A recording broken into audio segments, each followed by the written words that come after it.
Alarm clock review. Let's see. Mine's in there. It's made by Timex.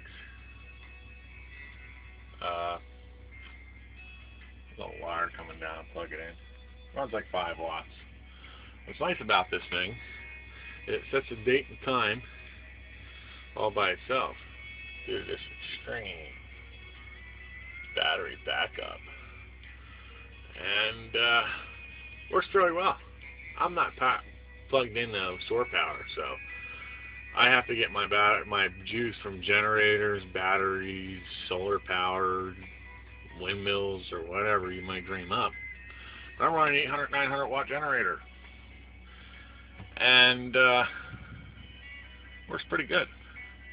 I have this little wire running out into my speakers in my camper. I got 4 speakers in my camper. I don't know if you can see that, but I have the old cassette tape jobby in this camper. It's an 84 Shasta. Camper's going on 30 years old in a few years, so I was going to put a CD player in, but I thought, I have a GPS, and a GPS has an FM transmitter, so if I set it on a station, I can play all my MP3s right off the GPS, made by Garmin. And usually I have the GPS in the truck or the car anyway, so save me from putting a CD player in. And I don't have to get up to change the CD. It'll just run automatically, like 2,000 songs, 3,000 songs. I got like 3 gig in that GPS, so yeah, works pretty good. 24 bucks at Radio Shack. Timex takes a lick and keeps on ticking. I don't know that, I haven't thrown it around yet, but I had it apart already, rigged it up, and check the sound out.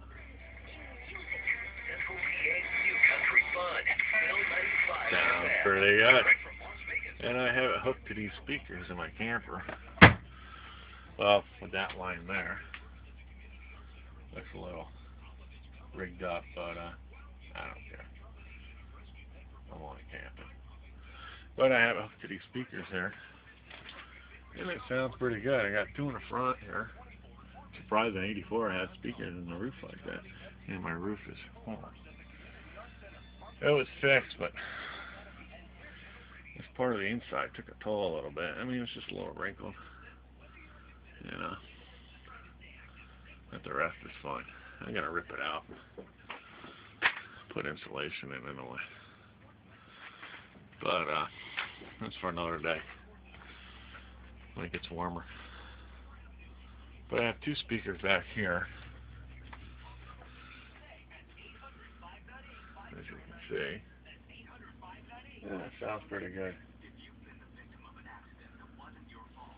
Little molding coming off the wall there to pack that back up. A little wrinkly. But I got the trailer pretty cheap, so if you're not a do-it-yourself person, I advise you not to buy these older campers, because they will nickel and dime you. Me,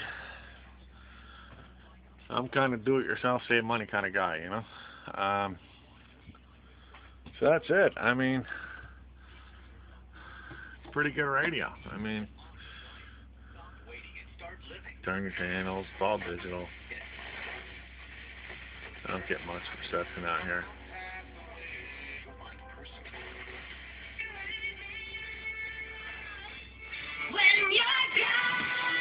That sounds pretty good. I don't want to supply the campground with tunes, you know. And it runs like 5 watts. So it's got alarm 1, alarm 2 for the him and her.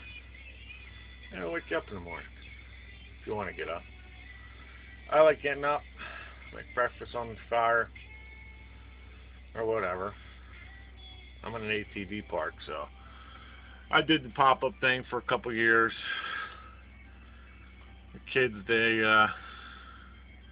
well, my daughter, she's the oldest, and gets kind of boring for her, and we're packing up and everything. It just gets to be work for her, and I don't know if you got 13-year-olds. Well, she's going on 13. She's in the other things now, and it gets to be work for her. I might still get a pop-up. I don't know if you looked at my other videos about the buddy heater, but I'll show you. This is the buddy heater, and it's froze, and it's running on medium. It's already shut off. Probably shut off again. Junk.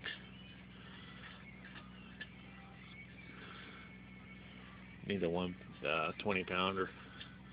But I'm still running out these canisters. If you watch my other video.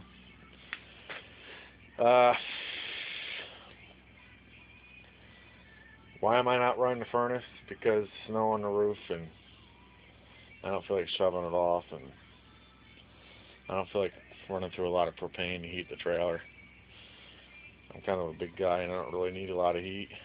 A lot of heat gives me a headache. So